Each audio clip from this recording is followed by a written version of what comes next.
Hi, welcome back. And next in line is the plenary lecture number 8.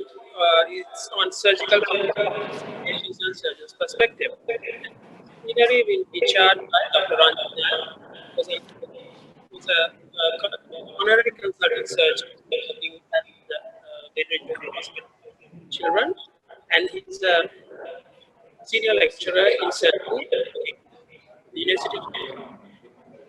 Over to you, sir. Thank you. Good afternoon, ladies and gentlemen. Welcome to the 8th plenary lecture. It is my privilege to introduce Professor Abhay Rane, OBE, MS, FRCS Urology, Consultant Urological Surgeon at Surrey and Sussex NHS Trust. He is the Surgical Vice President of the Royal College of Physicians and Surgeons of Glasgow. He was honored by Her Majesty the Queen in 2014 by appointing him as an officer of the Order of the British Empire. He is a pioneer in laparoscopic urological surgery with a keen interest in surgical education and training and mentoring. He has visited Sri Lanka as an examiner in MD surgery examination and remained a true friend of the college and Sri Lanka. On behalf of the Congress Organizing Committee, I invite Professor Abhay Rane to deliver his plenary lecture from UK on surgical complications, patient and surgeon's perspectives. Over to you, Professor Abhay Rane. Good afternoon, ladies and gentlemen. It gives me great pleasure to present my talk on surgical complications on behalf of the Royal College of Physicians and Surgeons of Glasgow.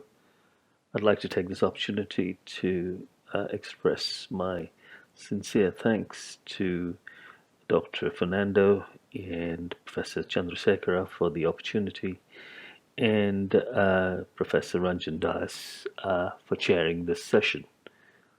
I have no disclosures. Now, how did the reporting of complications actually start?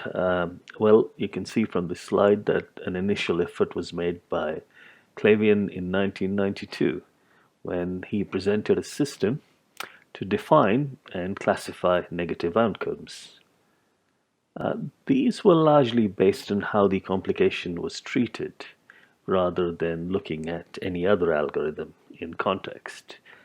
And over the next few years, he realized that perhaps that iteration could be improved, and he refined his initial effort.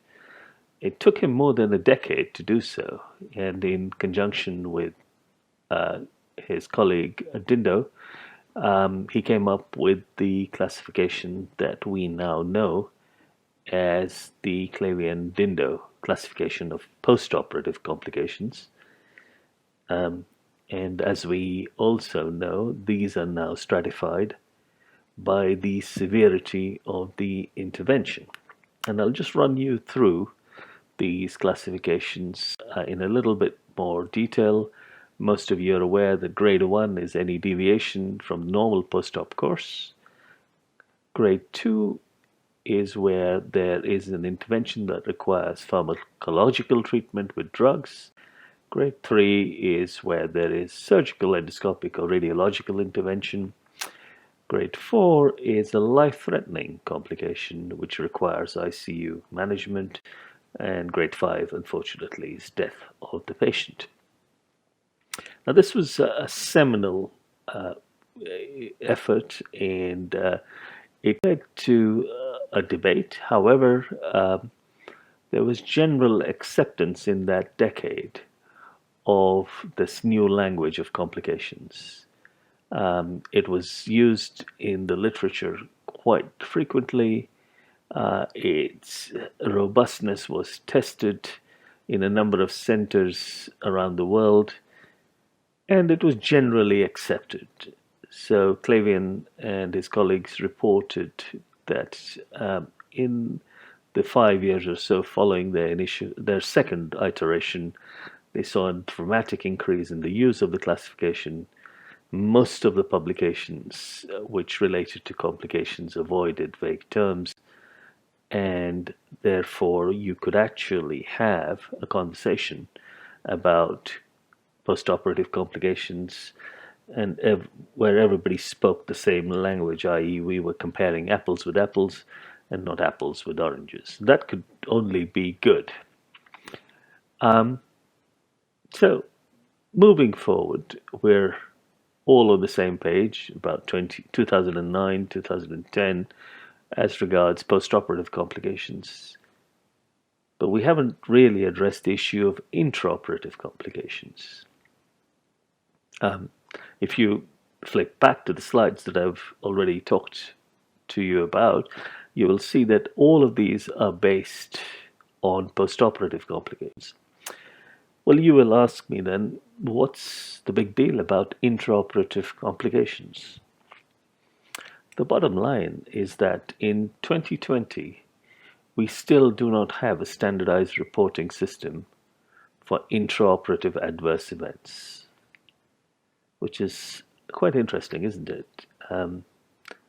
The clinical significance of these events is subjective and finally is open to interpersonal interpretation of the event by the operating surgeon. Now, you can imagine as a result of this, there is likely to be underreporting.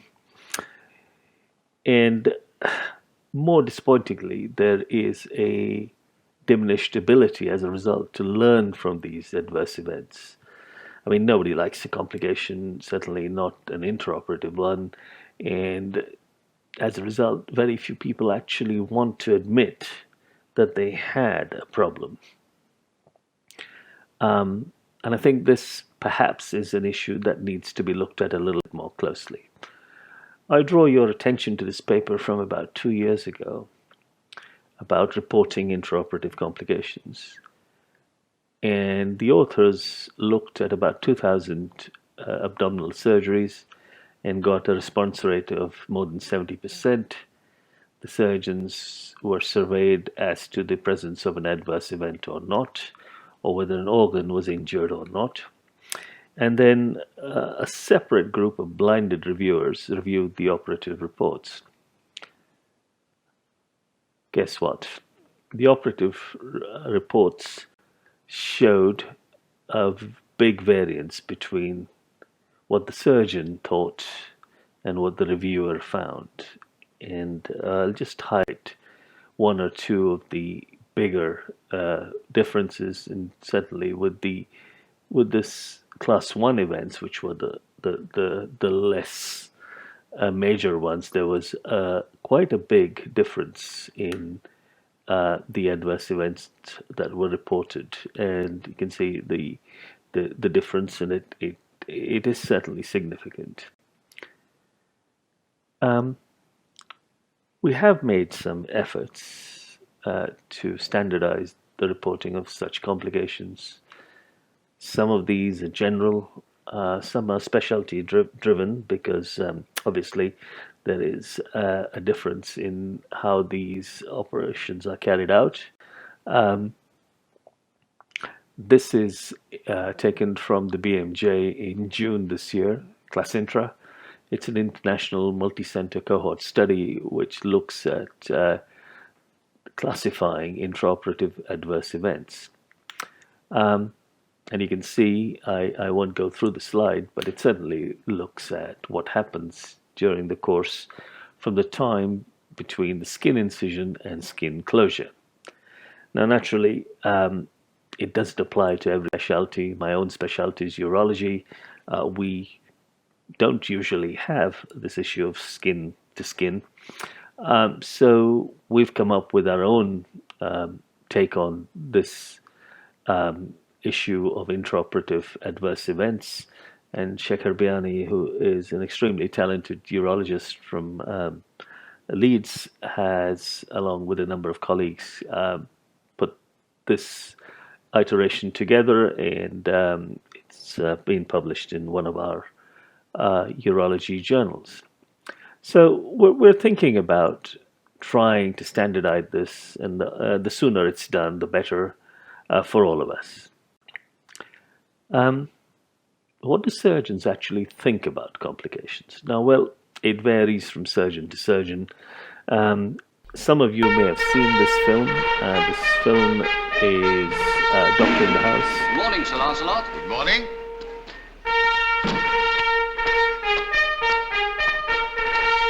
Morning, gentlemen. Good morning, sir. Not late, I hope. Not at all, sir.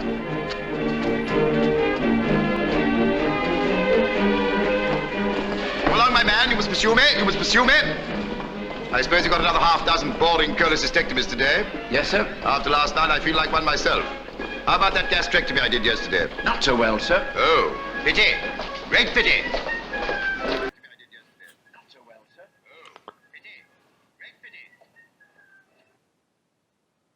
Well, you can see that Sir Lancelot Sprott didn't really think much about his complications. But a lot of us do, and a lot of us spend a lot of time thinking about what happens when a patient gets a complication. And Srinivas and his colleagues published this paper online about a year and a half ago, where they reviewed the world literature for the surgeon response to complications. And rather surprisingly, only 9 series were noted in the world literature. Most was self-reported. And interestingly, 4 emotional themes were identified. These were anxiety, guilt, sadness, and shame. And this is a set of themes that isn't surprising, given the fact that surgeons are quite insular in what they do. Interestingly, there was no significant difference between junior and senior surgeons. The themes were the same. Now, how does a surgeon who has a complication or a serious set of complications deal with the issue? And the coping mechanisms vary. They vary. They're either constructive or maladaptive. The constructive ones are obviously talking to your colleagues, discussing what happened, talking it over with your family, perhaps letting off steam with exercise, trying your hand at artistic endeavors, and then using support groups if these have been established. The maladaptive ones, unfortunately, are much more traumatic, and it may involve alcohol, substance abuse, and it perhaps stems from a reluctance to seek help due to a somewhat irrational fear that this negative perception of them would result as a result of their having this complication.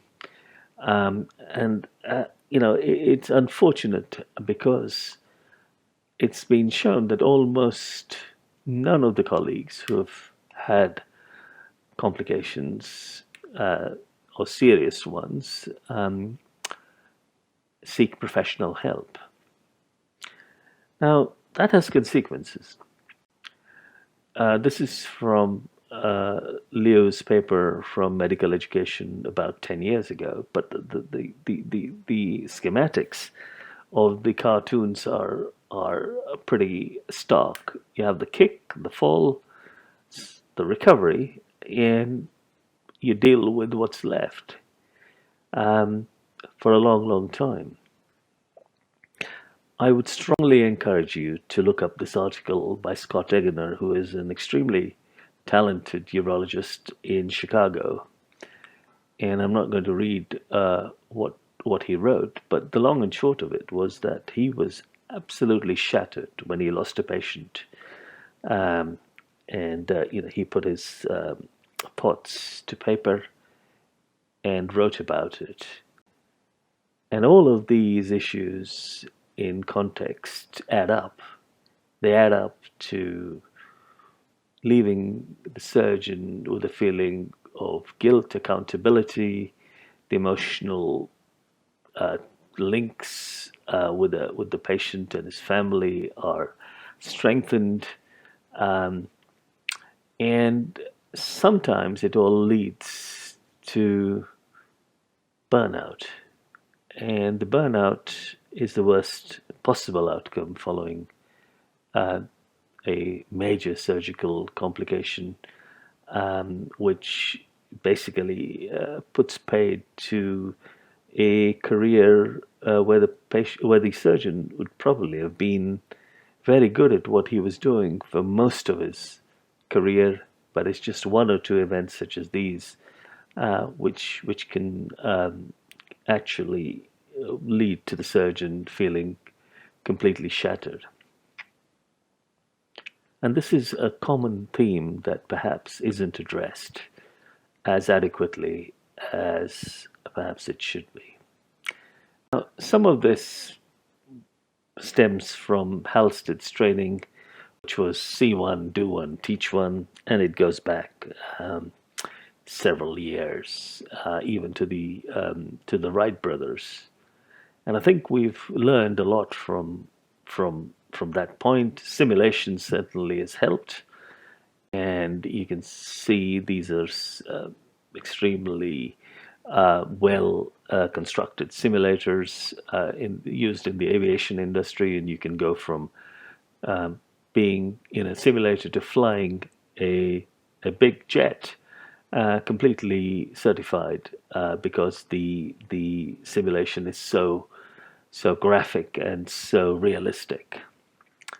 This applies to pilots in civil aviation as well as in the military and Air Force. And simulation and practice helps so much. You can see what happened when this plane came down in the Hudson, and the pilot had simulated this problem in his training. So the outcome was naturally much more superior with no loss of life. This to the urology sector in laparoscopic surgery. In conclusion, therefore, the classification of postoperative complications has improved. The next focus that we should have should be classifying intraoperative complications. Complications exact a toll on the surgeon in many ways, and opportunity exists to reduce complications by using simulation or learning from other industries and peers. I'd like to take this opportunity to thank my colleague Jamie Landman, who is chair of urology at University of California, Irvine, for his assistance with some of these slides. Thank you again, ladies and gentlemen, for your attention. Thank you very much, Professor Abhay Rane, for that very informative lecture on a topic which is not commonly talked about, giving plenty of issues, highlighting plenty of issues to think about. Thank you very much. The session is closed.